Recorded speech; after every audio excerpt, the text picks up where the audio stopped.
On the 10th Sunday of the season, we call to mind the Inspirations section of the proposed revision of the Unitarian Universalist bylaws, which says, As Unitarian Universalists, we use and are inspired by sacred and secular understandings that help us to live into our values. We respect the histories, contexts, and cultures in which they were created and are currently practiced. These sources ground us and sustain us in ordinary, difficult, and joyous times. Grateful for the religious ancestries we inherit and the diversity which enriches our faith, we are called to ever deepen and expand our wisdom.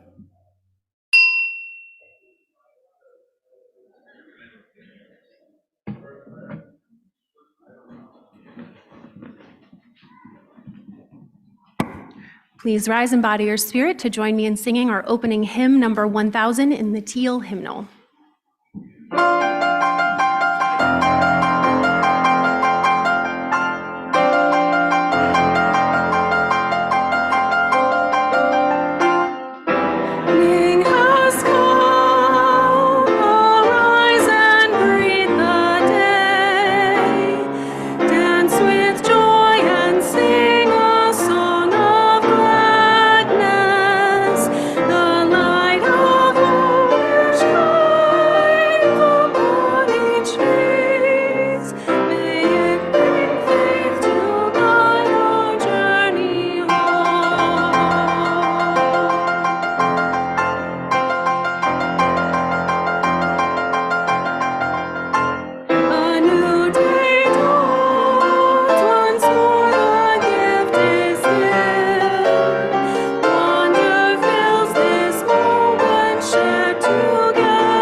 Good morning.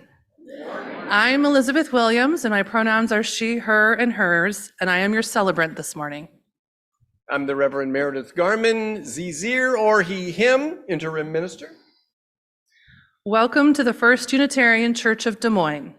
Our building is located on land that has been home to various peoples in the last 12,000 years, including, at the beginning of European encroachment, the Iowa, Sauk, and Meskwaki. These lands were also once home to the saber-toothed cat, extinct for 13,000 years. As we enter this space, the ghosts of humans and other animals past are among us. Let us recommit to understanding the history of the land it occupies and to owning our part in the work of education, reparation, and healing for all species. Our purpose is to associate together for the study and practice of morality and religion as interpreted by the growing thought and noblest lives of humanity, hoping thereby to prove helpful one to another and to promote truth, righteousness, and love in the world. This bond of union is reiterated in our mission to grow ethically and spiritually, serve justly, and love radically. It's a blessing you were born. It matters what you do. Your experience of the divine is true, and you don't have to go it alone. Today is the 10th Sunday of winter. The snow moon was full on Friday night and is now waning gibbous. On the Christian calendar, today is the second Sunday of Lent. Lent will last 5 more weeks until Easter on March 31st. On the Muslim calendar, Laylat al-Bara began at sundown yesterday. For Sunnis, on this night, Allah decides the fate of all people living on earth for the coming year. And for Shiites, the day is the future birthday of Al-Imam al-Mahdi, who will be the 12th and last Imam of Shia. Here in Iowa, even non-Muslims are familiar with celebrating future birthdays, as March 22nd is the future birthday in Riverside, Iowa, of James T. Kirk, captain of the Enterprise. A special welcome for our visitors. If you are here with children, feel free to keep them seated with you or utilize our play area in the back. Newcomers are invited to a UU Curiosity Conversation on the first Sunday of every month. The next one is next week, on March 3rd, after the service. A word about applause. Please be mindful that there are some folks here who really value silence after moving words or music to let the experience sink in. If you can hold your applause until the end, we will have a chance then to express our appreciation. Finally, please do make sure your cell phones are silenced and your mics are muted throughout the service. Our connection circles are groups, small groups that gather to explore the monthly theme and build relationship. It's a key way that we live out and live into our mission to grow ethically and spiritually. If you're not in one, please sign up, become a part of such a group. Our theme for the month of February is equity, and the March theme is generosity. Issues of connecting are available in the basket just outside the doors, and we will begin with the lighting of our chalice. Please say with me the chalice lighting words in your order of service. Today, we come together as a community of faith, joyful and free, drawing strength from each other to spark the flame of truth and ignite the fire of commitment to social justice, equity, and peace. The responsive reading is number 728 in the back of the gray hymnal. The side on my left will begin. And the side on my right will respond with the indented italicized words. Blessed are those who yearn for deepening more than escape, who are not afraid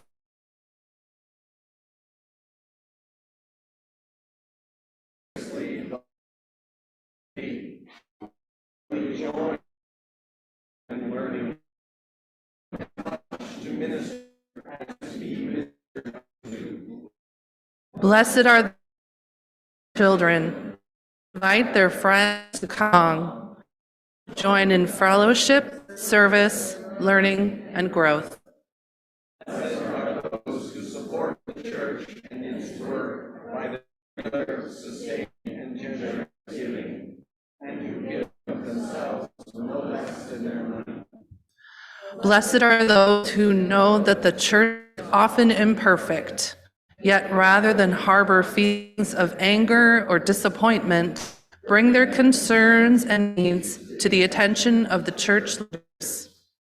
Blessed are those who, when asked to serve, do it gladly, realize that change comes through human meeting, who do the work of committees and stay till the end. Blessed are those who speak their minds in meetings, who can take and give criticism, who keep alive their sense of humor. Blessed are those who know that the work of the church is the transformation of society, who have a vision of beloved community transcending the present, and who do not shrink from controversy, sacrifice, or change. Blessed are they indeed. For our sung invocation, words are in your order of service.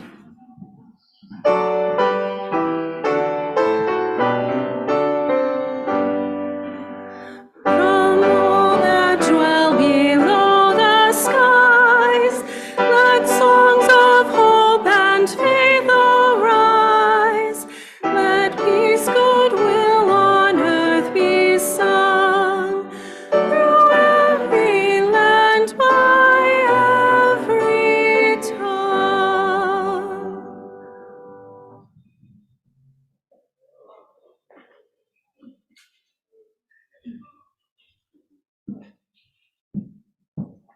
Good morning.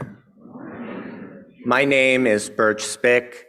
My pronouns are they, them, and theirs, and I am your faith formation and congregational life coordinator. I'm still Meredith Garmon, minister. Membership in this community means so much to so many. This is a place where we grow with one another ethically and spiritually.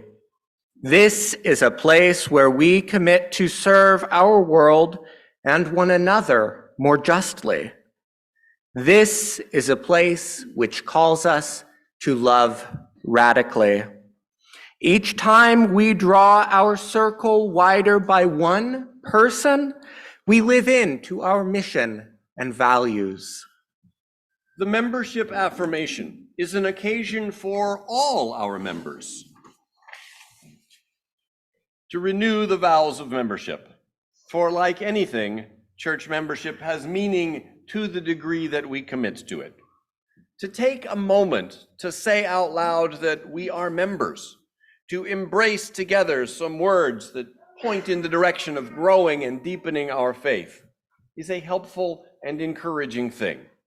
To be a member here is to enter into the denominational covenant of the Unitarian Universalist Association, as well as the bond of union and the mission of this congregation. To be a member here is to assume an aspiration for the 4 P's of presence, participation, pledge, and practice. Let us renew our membership covenant and reaffirm commitment to our principles, missions, and aspirations. At this time, for all members to reaffirm membership, we are also especially recognizing and welcoming new members, affirming the vows of membership with us for the first time today. I will call the names of people who have joined since we last recognized new members, and if I call your name and if you're here, come on up and stand with Birch and me. Paul Nelson, Oge Nadi, Mary Beth Wilk.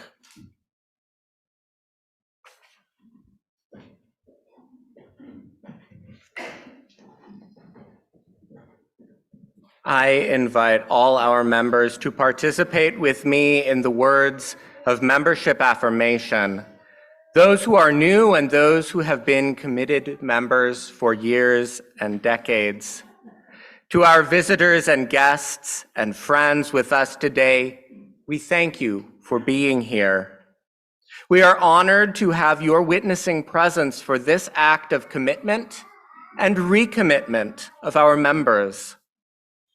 In your order of service, you'll find a half sheet with the words of this affirmation. Will all members now stand in body or spirit and respond with the words indicated in that insert? Do you enter into covenant as Unitarian Universalists? I aspire to live by the denominational covenant of the Unitarian Universalist Association as set forth in its Article 2 bylaws. Do you enter into covenant as a member of this First Unitarian Church of Des Moines?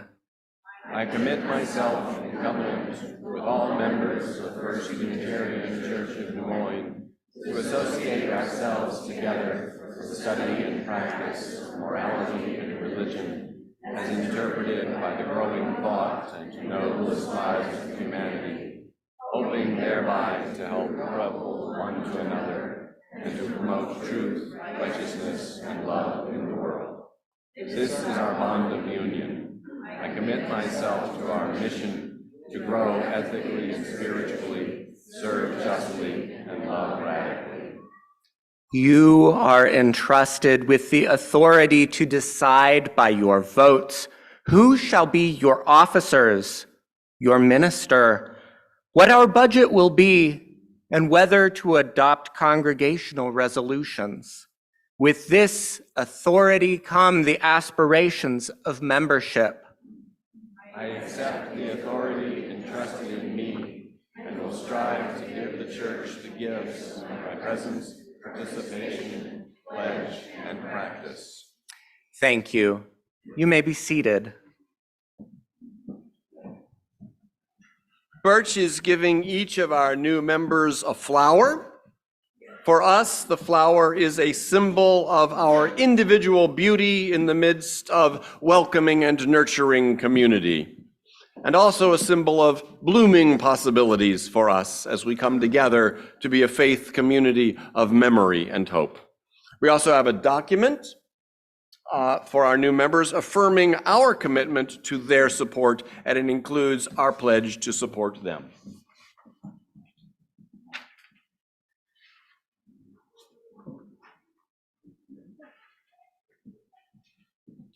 And we also have a small gift for the three of you.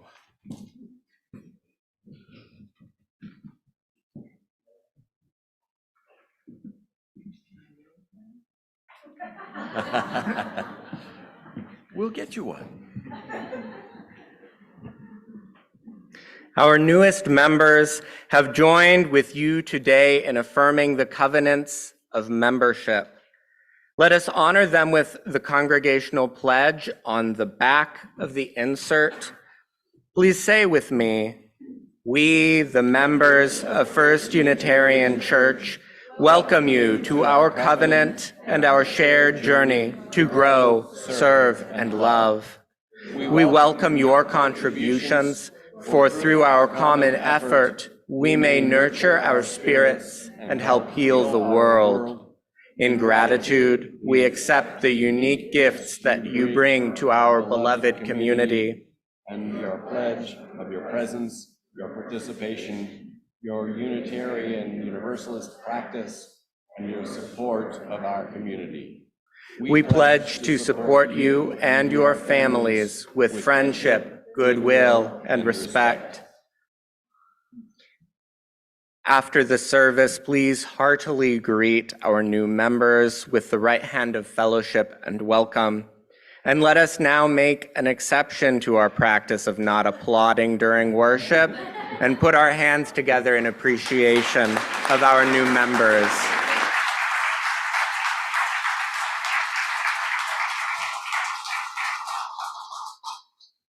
This is also the time for our new folks, if they have not yet signed our membership book, to do so. This is the record of all who have become members in this congregation's time, and I invite you to sign it now. Paul, I believe you did already.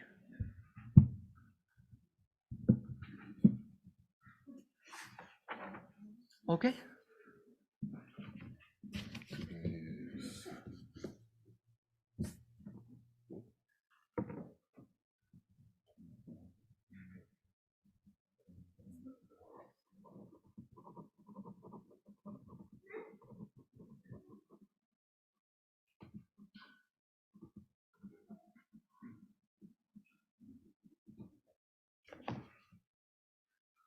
Meredith?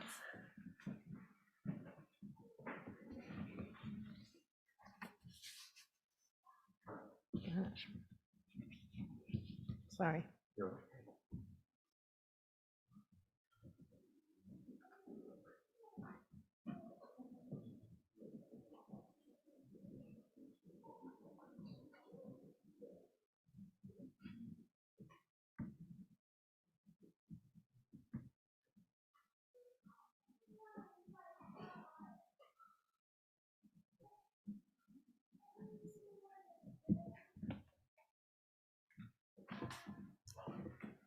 Welcome, Mary Beth, Olge, and Paul.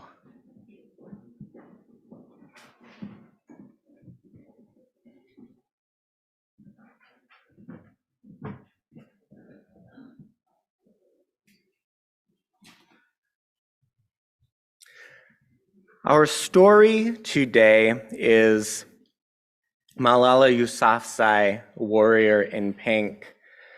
But before we begin, I want to invite you to something after the service. Each month, our middle and high schoolers will be engaging in a different service project. And today, we are taking our Afghan family, who we have been hosting, to a park. And since they have children ranging from 3 years of age to 17 years of age, I invite families with children of all ages to join us today. We'll begin down at the patio at 11 for a chalice lighting and a reflection, and then we'll go to Pete Crevaro Park. I hope you will join us.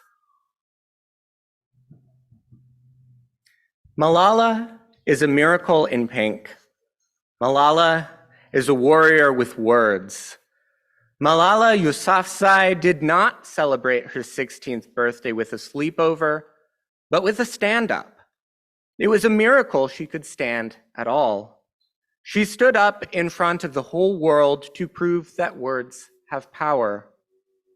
Malala stood up in front of hundreds of young people and world leaders gathered at the United Nations.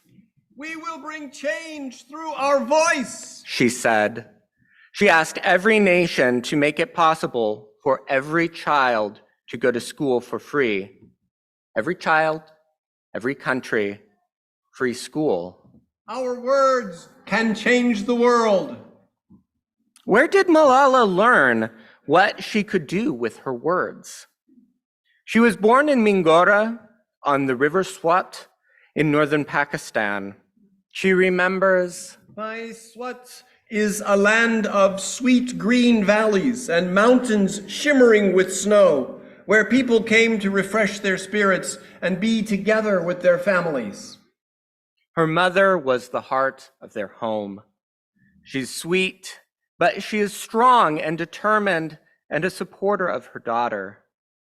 Malala's father named her after Malala of Maiwand, a brave woman whose poetry helped save her village from invaders over 100 years ago. When the Taliban came to power in the Swat Valley, they said girls could not go to school. Malala's father was the principal of a school for girls. He encouraged his daughter to tell the world about those difficult days. Malala wrote a blog in Urdu and English and used the name Gul Makai so that no one would know who was really writing. I was getting ready for school Malala wrote, when I remembered that our principal had told us not to wear uniforms and come to school wearing normal clothes instead. So Malala dressed in her favorite pink, and the other girls in her class also wore bright colors. During the morning assembly, we were told not to wear colorful clothes as the Taliban would object to it. The Taliban ordered everyone to obey these very strict rules. They said that girls should not be educated, women should not work outside their homes. Malala wrote that this was a very dark time. We have some people who are afraid of ghosts, and some people who are afraid of spiders, and in Swat, we were afraid of humans like us. Just before the winter vacation, the Taliban announced that all schools for girls in the Swat Valley would close in January. Many of Malala's friends were afraid, and only 11 students came to class when normally there would be 27. That spring, when Pakistan's army began fighting the Taliban, Malala and her family left the Swat Valley. Leaving home was like we would be apart from our heart, she wrote, because our home was our heart. I had to leave my books and my school. When the fighting was over, Malala's family returned to Mingora. The destruction made them weep. The house was in chaos, but miraculously, the books in Malala's room had not been touched. They are very precious, she wrote. Her father's school opened again, but many other schools had been destroyed. Malala was sad and angry. She began writing and speaking out to everyone who would listen, and she did not hide her name anymore. Malala wanted to prove that peaceful words have power over violence. Every day she went to school with her pink backpack and filled the pages of her notebook. Education is our basic right, she wrote. She won Pakistan's first National Youth Award for Peace in 2011. But one day when she was riding home from school, a man with the Taliban climbed on the bus and shot Malala and two of her friends. Her friends were able to recover in Pakistan, but Malala had been shot so badly, she went to a hospital in England that specializes in treating wounded soldiers. Her family and friends feared she might not live. But miraculously, she recovered. She spoke at the United Nations only 9 months later. Nothing changed in my life except this, She declared. weakness, fear, and hopelessness died. Strength, power, and courage were born. I am the same Malala. My ambitions are the same. My hopes are the same. My dreams are the same. Later, Malala and her brothers went to school in England. Malala shared her dreams and her words around the world. People answered her with rallies, prayer vigils, and marches. With support from her parents and many others, she started a fund to help girls go to school and give them hope for a better life. Malala is a miracle in pink. She is a warrior with words. She wants every girl and every boy to stand up and speak out for millions of children who are not able to go to school all over the world. Let us pick up our books and pens. One child, one teacher, one pen, and one book can change the world. We will sing our children out to their classroom downstairs with the benediction printed in your order of service. Go in joy, go in peace to greet the day. With open hearts embrace life's wonder. We will guide you, we will love you on your way.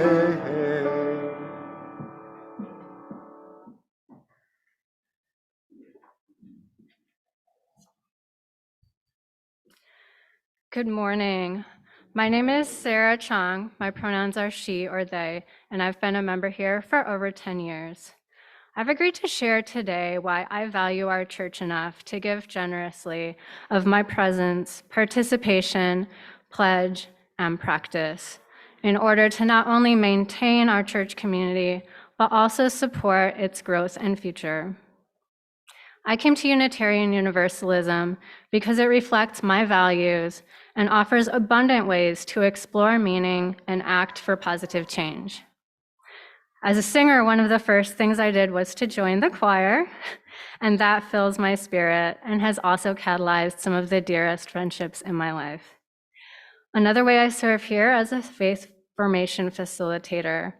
With 2 young kids of my own, it's very important to me that our church's children have the opportunity to hear meaningful stories like the one we just heard, explore the values to which we aspire, and discover how they can make a difference in the world.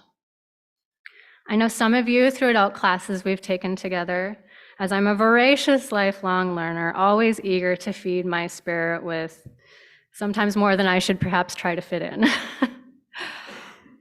Some of you may recognize me as one of the primary faces of our queer and trans action group, or as one of those people who posts One Iowa and Interfaith Alliance action alerts on the Facebook page relentlessly during the legislative session. But I am so grateful to be part of a community who loves radically and is willing to speak out and take action for those who would be harmed by unjust laws. Some of you may see me as a priestess who takes on roles big and small in creating rituals, celebrating the seasons and Sabbaths, another way that I nourish my spirit while supporting others in nourishing theirs. All of these and more are reasons that I love this community and pour myself out for it through every pillar of stewardship. And we all have an opportunity next Saturday evening, March 2nd, to attend the stewardship kickoff dinner. Please RSVP to stewardship@ucdsm.org if you have not yet to join us or request childcare if needed. More information is in the intercom and should also have arrived by snail mail. Now, you don't think I can stand up here for this long and not ask you to sing, do you? As a synthesis of all my reasons for being such a strong supporter of this church, and because music has the power to amplify messages and memory, I invite you to remain seated and join me in a brief chant by Raven Stanfield. I will speak and sing it through once first, with loosely sign language-based actions to help cue the words, as this is extra credit, which is not printed in the order of service. You can join in the actions if you want, but really they're just there to help us remember the words. And then we will sing it 3 times together. So it goes like this. We are the rising sun. We are the change.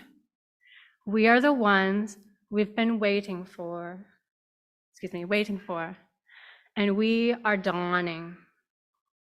I get a note, Bruce? Just me this time. We are the rising sun. We are the change. We are the ones we've been waiting for. And we are dawning. Ready? We are the rising sun. We are the change. We are the ones we've been waiting for. And we are dawning. We are the rising sun. We are the change. We are the ones we've been waiting for. And we are dawning. We are the rising sun. We are the change. We are the ones we've been waiting for. And we are dawning.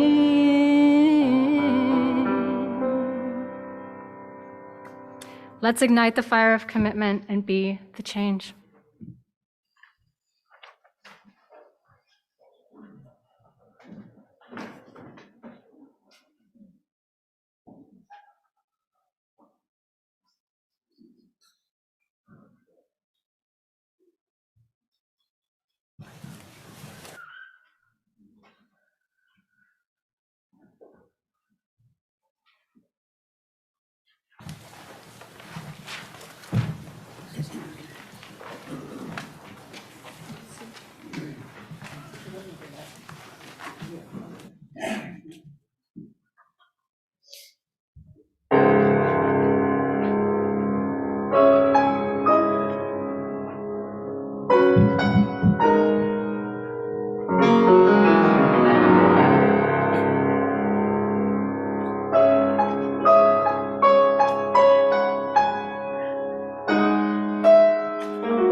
can we sing?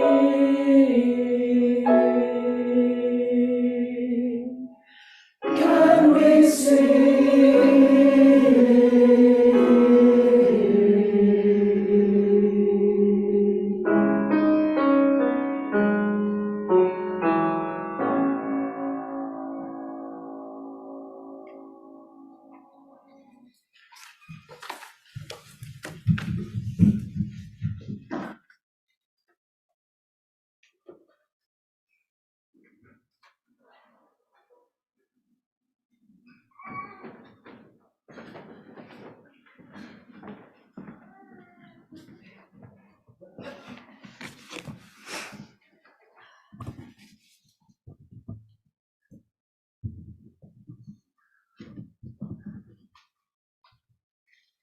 Good morning.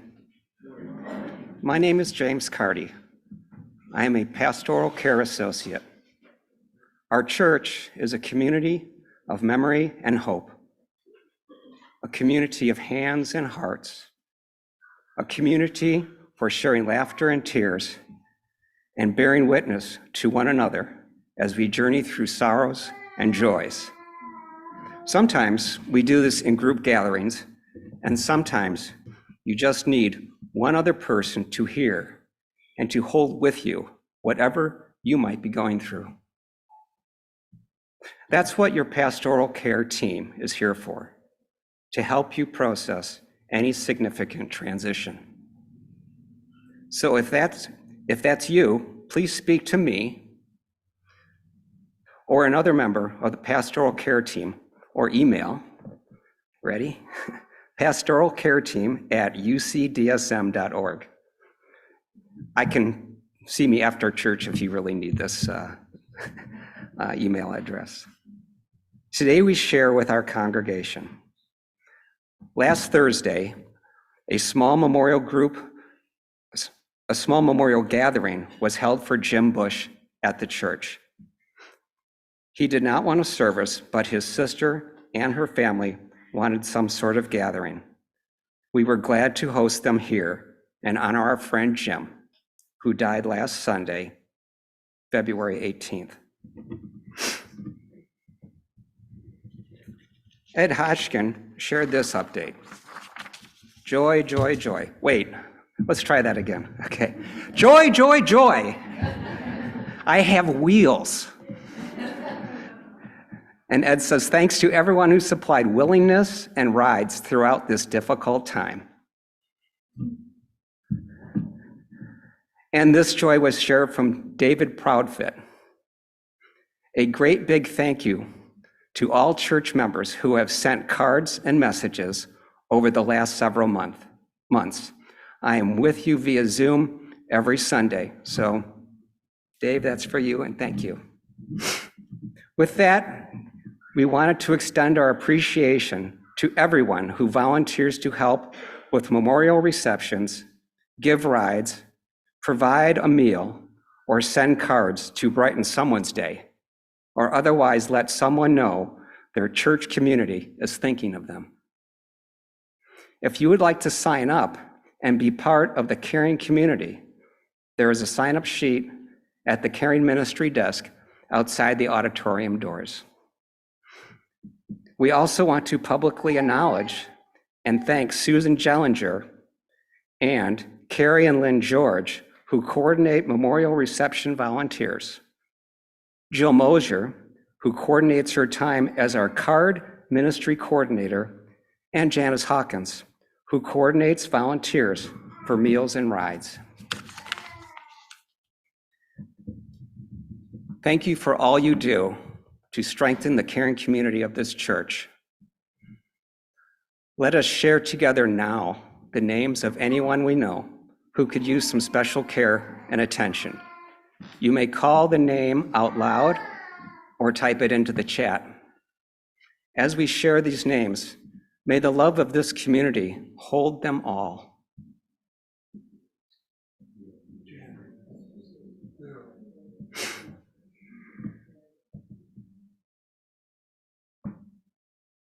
May the light of our community shine on the broken places of the world. May we not look away when we are needed. May the grieving be comforted, the weary find rest, the broken places healed, and joy and laughter be abundant. We light 3 candles. One for the joys and sorrows shared aloud, one for those shared in writing, and one for those held silently among us.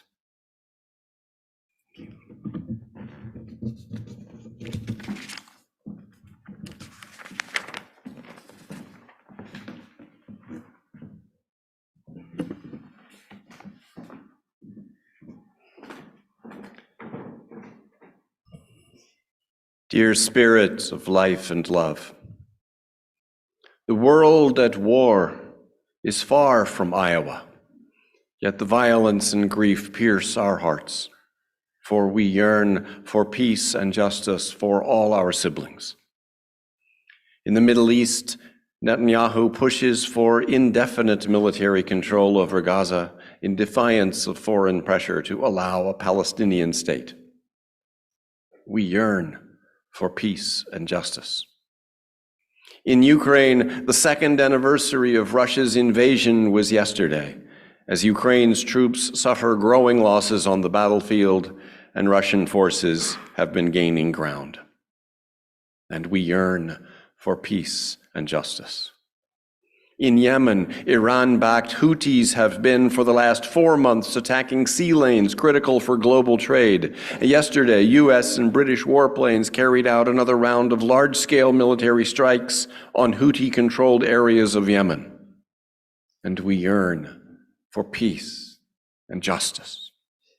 Sudan has been in civil war for 10 months as Sudan's military fights the paramilitary Rapid Support Forces. A new UN report this week documents mounting atrocities, horrific abuses, and probable war crimes by both sides as the war spirals. And we yearn for peace and justice. Climate change and environmental damage rack our planet and is close to home right here where this February has been abnormally warm. The worst effects of climate change will likely be felt elsewhere first, but we are all at risk. We yearn for leadership to take stronger action. And yet we take hope from the many who are doing such good work: aid workers, medical staff, teachers, community organizers, environmental activists, and conservationists across the globe. An Indian entrepreneur has developed a zero energy, zero chemical system of wastewater treatment that produces water good enough for toilets and gardening. 2 billion liters of sewage have so far been reclaimed without power or chemicals. Marshall Gobuti, founder and CBO of Pearl Homes, is building communities of net positive energy homes that together form a virtual power grid. The small municipality of Sena, Bolivia, is now protecting 1.1 million acres of Amazon rainforest under a law overseen by and passed for the benefit of peasants and indigenous communities. The new protected area represents almost 8% of Bolivia's forests and has increased the region's conservation coverage to 26%. Let our hearts open to receive the suffering.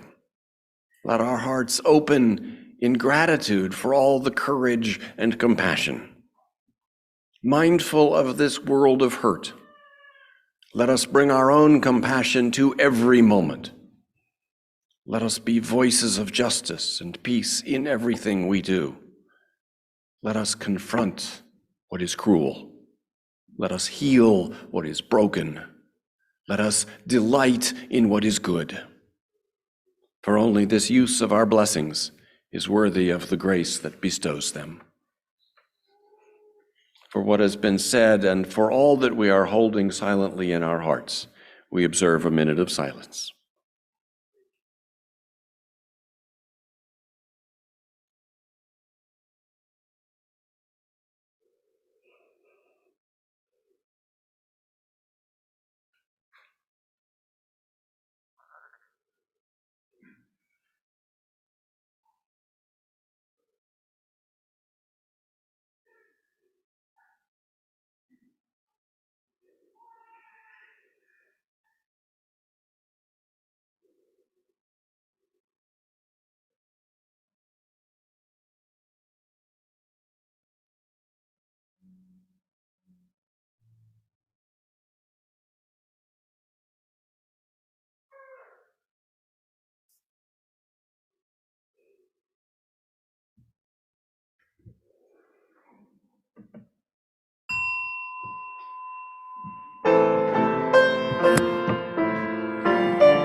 be filled with loving kindness.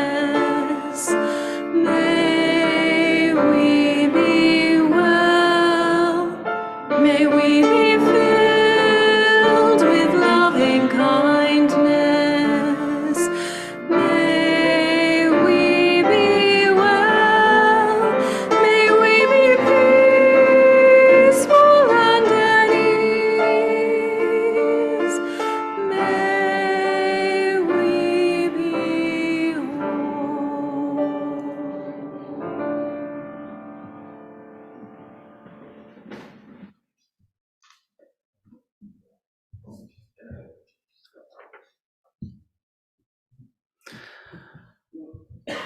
From the linguist Chi Lu, personification is weird, yet entirely natural. It's the odd practice of pretending things are people. On the face of it, the concept of personification seems pretty crazy, the stuff of fantasy and magical thinking. It may make no factual sense, but it's somehow completely natural and all too human. Studies have shown that the act of anthropomorphizing can alleviate loneliness and promote social connection. By personifying, we often assume social roles and identities for objects and attribute intentions and emotions to them. This not only tells us a lot about our own cognitive states, it increases empathy and understanding. For example, studies have shown that the act of anthropomorphizing can alleviate loneliness and promote social connection. Think Tom Hanks's friend Wilson, the irrepressible volleyball in Castaway. By turning objects into individuals, we can relate emotionally to their histories, making them more memorable, and studies have shown this does help children learn. Second, from social psychologist Nicholas Epley. While studies haven't proven a clear link between anthropomorphizing and social intelligence, the association is likely strong because the more often humans engage with other minds, the more successfully we interpret their intentions, which makes us more socially intelligent. We come now to the offering. Our faith and action partners this year are the Free Store, which helps provide household items to families recovering from domestic violence and other trauma, and the Iowa Trans Mutual Aid Fund, which supports trans and gender diverse Iowans as they access gender affirming care. The living tradition we share draws from words and deeds of prophetic people, which challenge us to confront powers and structures of evil with justice, compassion, and the transforming power of love. The prophets speak truth to power, or show us how we have become complicit with oppression, call us to our better selves, and challenge us to confront injustice. We are all called to be prophets, to draw inspiration from the prophets who came before, and to call out injustice. We are called then to grow this place as a prophetic beacon to the world, thankful for this sacred calling and for the community of one another to make it so. Let the offering be given and received.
I'm interested in what we believe.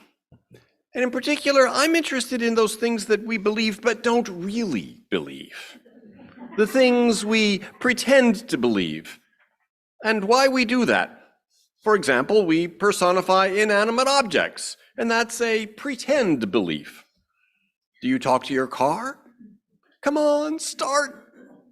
Or please make it to the gas station. St. Francis of Assisi talked to Brother Sun and Sister Moon, to Brother Wind and Sister Water, Brother Fire and Sister Earth. He was liable to talk to any creature he encountered, calling it a sibling. If Francis had had a car, I imagine he would have talked to it too. Simon and Garfunkel, feeling groovy, sing, "Hello, lamppost, what you knowin'?" We don't really believe that our cars or the sun or lampposts hear us or understand or in any way care about whatever we may be saying. A lot of us know our cars don't hear or care, and yet we talk to our cars anyway. I do. Some of us even name our cars. Laura Kim's and my car is named Meredith because she's a Subaru, and Subaru is the Japanese name for the constellation that we and the Greeks call the Pleiades. And the Pleiades in Greek mythology are 7 sisters, daughters of Pleione and the Titan Atlas. Meredith is one of those sisters. And I picked that name because Meredith is the only sister who married a mortal. And the mortal she married was Sisyphus, which would make Laura Kim and me collectively Sisyphus, which, yeah, I kind of resonate with that some days more than others. So there's this little story I have, a story to participate in, which enriches my experience of the particular automobile to which I own the key. It also connects me to a little bit of family history. You see, my dad used to speak fondly of a Nash Rambler they had back around the time I was born and was too little to remember. There's a black and white photo in the family album of my young parents standing beside that car. Its name, they told me, was Terpsichore, also a figure from Greek mythology, the muse of dance. It makes me smile to look at that old photo. And it makes me laugh to think of that hulking Nash Rambler as the muse of dance. And today I have Meredith, and I do talk to her. When I enter the garage to drive to church, I say, "Good morning, Meredith." I might add, "How are you today?" And she responds, as things do, by silently shining. Upon returning home, I get out of the car, I walk around, pat her on the hood, and say, "Thank you, Meredith, good car." Many people talk to their pets this way, "Good dog," which might seem less crazy than saying "good car" to a metal mechanism. When we do talk to non-living things, it's more often in frustration. One evening as a boy, I was on the periphery of the kitchen as my mother, a physics professor, struggled to open a jar. "Come on," she said to the jar, "what's the matter with you?" And as her white-knuckled hands strained to twist the lid, my father entered just in time to hear this. He turned to me and he said, "Son, it takes a physicist to believe in the perversity of inanimate objects." There is an actual thing called resistentialism, the idea that objects deliberately resist human intentions. Wikipedia says that resistentialism is a jocular theory to describe seemingly spiteful behavior manifested by inanimate objects, where objects cause problems like lost keys or a runaway bouncy ball are said to exhibit a high degree of malice toward humans. The theory posits a war being fought between humans and inanimate objects, and all the little annoyances that objects cause throughout the day are battles between the two. There are times when this is an attractive theory. We apparently like to project on objects an imagined hostility toward us. On the other hand, we like to project on our pets various positive feelings toward which we sympathize. The line between what we really believe and what we pretend we believe can get fuzzy. I don't really believe my car can hear me or understand me, yet I consciously decide to talk to her and pronoun her as if she could. Sometimes some of us talk to the universe in general as if it could hear us.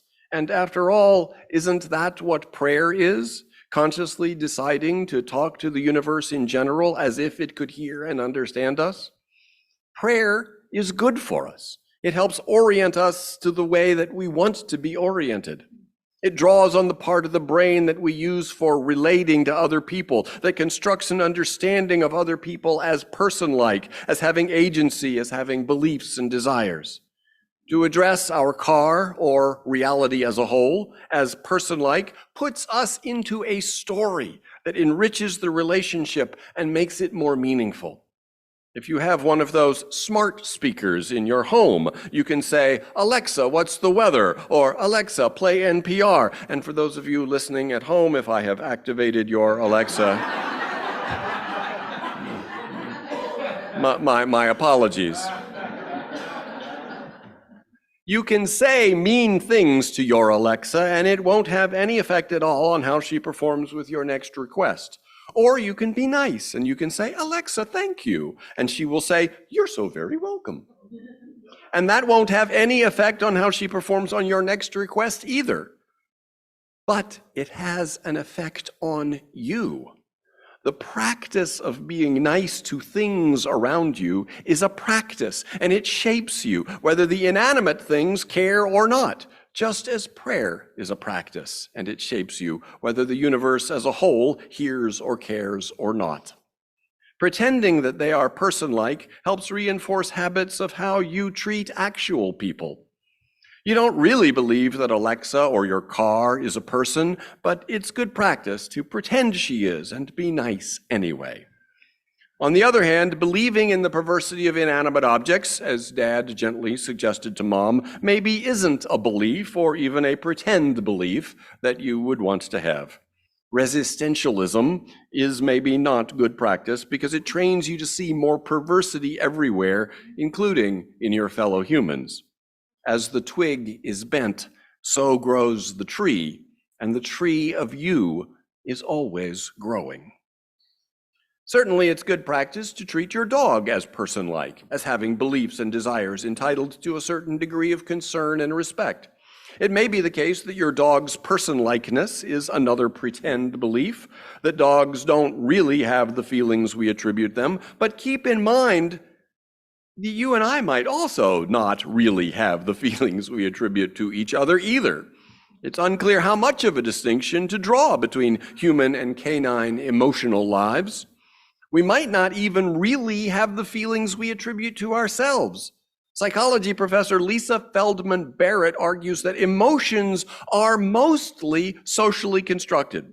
There are, she says, two biological continua that are real. There's the pleasant to unpleasant continuum, and there's the high arousal to low arousal continuum. For low arousal that's pleasant, think of blissful calm. For high arousal and pleasant, think of something really fun and exciting. For high arousal and unpleasant, think of something very scary and or anxious producing. And for low arousal and unpleasant, think of being bored or lethargic. As far as what's real biology in our emotional lives, that's it. That's all there is. Just pleasant to unpleasant continuum and the high arousal to low arousal continuum. Everything else emotional, joy, love, anger, fear, sadness, shame, ennui, schadenfreude, and on, is socially constructed interpretation of our biology. There is no neurological state or condition of the brain that all and only angry people have. We have to learn how to read each other's feelings and read our own feelings, just as we learn to read marks on a page as words of our language. And in both cases, it's a process of constructing meaning. Indeed, if you don't know at least one certain word of French, you won't be able to detect ennui in yourself or others. And until you learn the German words Schadenfreude and Weltschmerz, you can't have those feelings. Because the feelings aren't a biological reality, they're a social construct constructed with our language. Let that sink in for a bit while we have our interlude. Yes, please. Good luck to us.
In her chapter, Is a Growling Dog Angry?, Lisa Feldman Barrett says that the growling dog isn't angry in the sense of the dog itself constructing anger from its experience.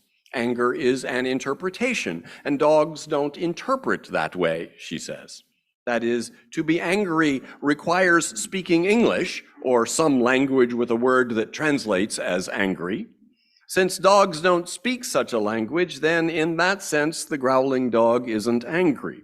On the other hand, we humans do interpret ourselves and others with the concept anger, and it's reasonable that we should also interpret dogs that way too. And in that sense, yes, the growling dog is angry. We include dogs in our social reality when it comes to some emotions, and we should.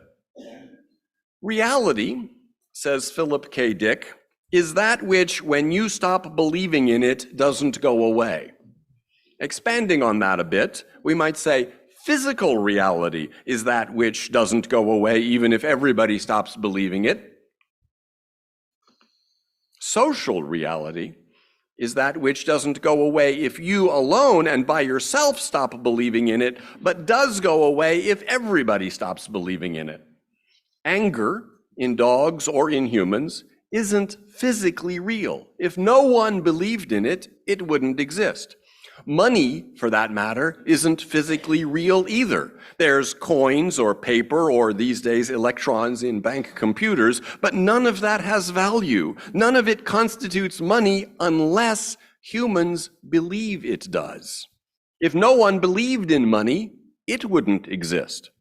So on one level, anger and money are pretend beliefs. But anger and money are both socially very real. If you alone by yourself were somehow able to stop believing in anger or in money, they would not go away. So at another level, believing in them isn't merely a pretend belief. We do, though, like to pretend. I remember as a teenager spending a thrilling afternoon with friends poring over Beatles lyrics and album covers looking for clues that Paul was dead. According to the theory, Paul McCartney died in a car crash in November 1966 and was secretly replaced by a look-alike.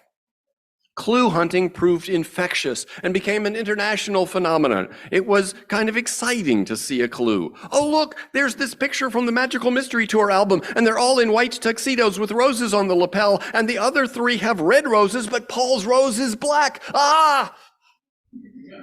And doesn't the cover of the Abbey Road album with them walking across the street look like a funeral procession? It was fun how weird it was. And there's a basic rule for this sort of game that is better known as a rule for improvisational theater. Never argue against what another character makes up. Accept whatever they say and build on it. The rule making makes improv comedy more fun, and it also makes conspiracy theory building more fun. Without ever saying out loud or acknowledging the yes and rule, that's exactly the rule I was following that afternoon that I got all caught up in the Paul is dead game. If someone were to say, see, Paul is barefoot in this picture, and that's a sign of mourning, I would never have been such a killjoy as to reply, yes, in Judaism, mourners take off their shoes when they're indoors, but 1, Beatles aren't Jewish, 2, in this picture they are outdoors, and 3, anyway, wouldn't it be the other 3 Beatles who would be in mourning? Caught up in the game, I couldn't even have imagined such a reply. Nevertheless, even in the midst of it, some part of me knew it was a game, just as people all caught up in a role-playing game like Dungeons and Dragons still know it's a game. For some people, though, the fun of pretend belief starts to blur over into real belief. It stops being a game. And I imagine that's how the QAnon conspiracies work. It's fun to join in with others in cooking up wacky interpretations of clues. It's a way to connect with others, to be creative and collaborative together, following the rule of accept whatever the other players add and build on it further. In the case of the Paul is dead rumor, the whole thing mostly served to spur album sales, though it became a little annoying for Paul and the other Beatles. In the case of QAnon, it does more harm. Even with QAnon, some amount of the belief in its people, some amount of the belief in it is people pretending to believe it rather than really believing it. As Steven Pinker writes in his book, Rationality, millions of people endorsed the rumor that Hillary Clinton ran a child sex trafficking ring out of the basement of the Comet Ping Pong Pizzeria in Washington. But virtually none took steps commensurate with such an atrocity, such as calling the police. The righteous response of one of them was to leave a 1-star review on Google. It's hardly the response most of us would have if we literally thought children were being raped in the basement. Well, until that one person, Edgar Welch, took the belief seriously and burst into the pizzeria with his gun blazing. He apparently really thought he was rescuing children. The millions of others, Pinker concludes, must have believed the rumor in a very different sense of believe. Hugo Mercier also points out that impassioned believers in the vast nefarious conspiracies like the 9/11 truthers and the chemtrail theorists who hold that the water vapor contrails left by jetliners are chemicals dispensed in a secret government program to drug the population. They publish their manifestos. They hold their meetings in the open, despite the belief in a brutally effective plot by an omnipotent regime to suppress brave truth-tellers like them. This is not a strategy that you see from dissidents in undeniably repressive regimes like North Korea or Saudi Arabia. Many of these people are very seriously pretending to believe the conspiracy, still, for all their seriousness, pretending. Pinker says there's a zone of the physical objects around us and the people that we deal with face to face. There's a set of rules and norms that govern these interactions. The other zone is the world beyond immediate experience, the distant past, the unknowable future, faraway people and places, remote corridors of power, the microscopic, the cosmic, the counterfactual, the metaphysical. People may entertain notions about what happens in these zones, but they have no way of finding out, and anyway, it makes no discernible difference into their lives. Belief in these zones are narrative. which may be entertaining, like the future birthday of Captain Kirk, or inspiring or morally edifying, like the future birthday of Al-Imam al-Mahdi. Whether they are literally true or false is the wrong question.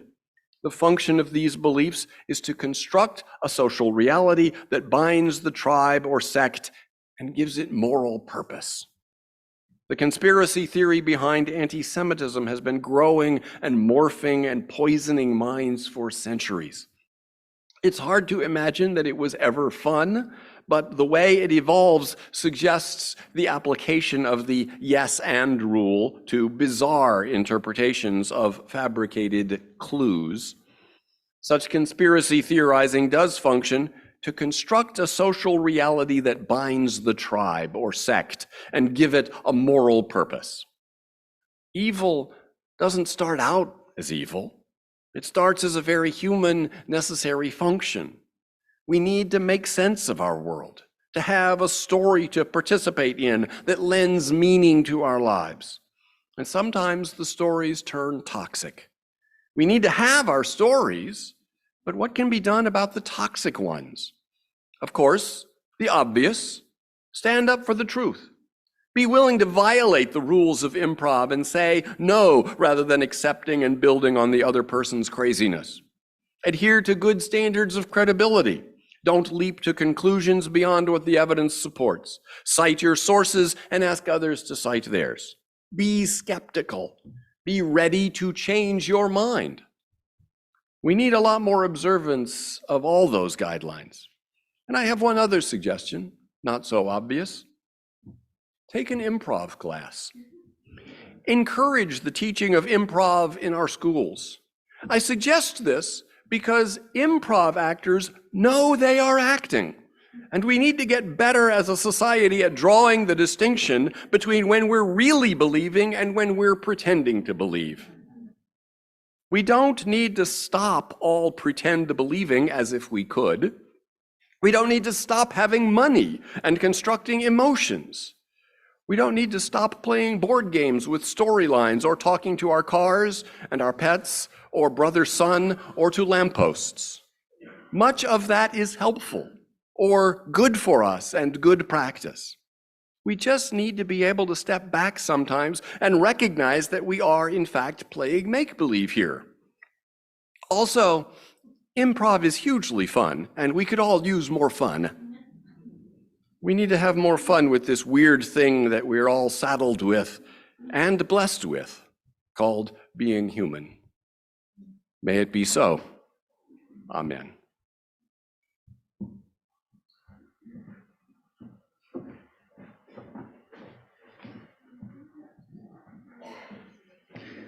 Please rise and body your spirit for our closing hymn, number 298, Wake Now My Senses.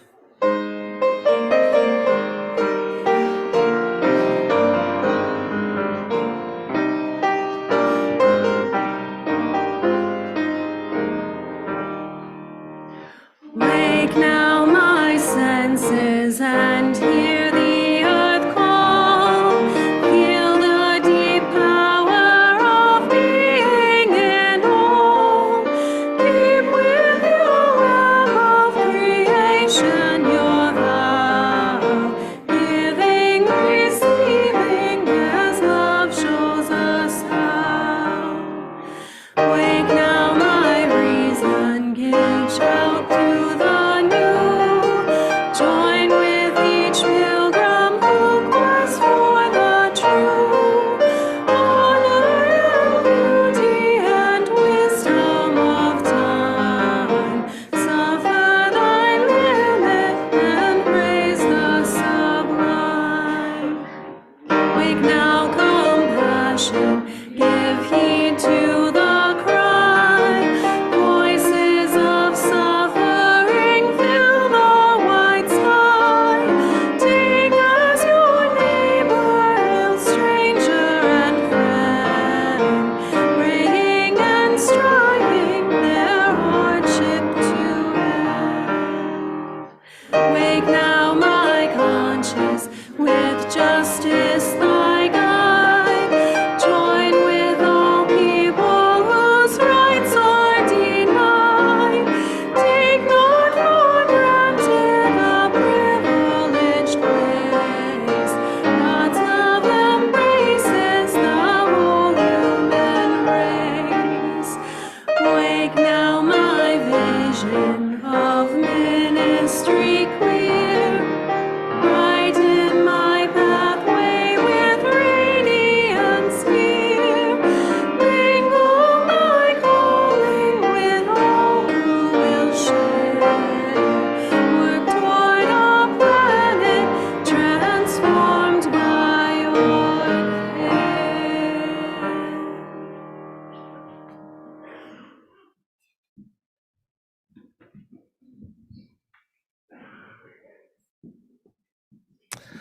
Please join with me now in expressing our appreciation for today's musicians, Bruce Martin, Karen Kramer, and the UU Singers.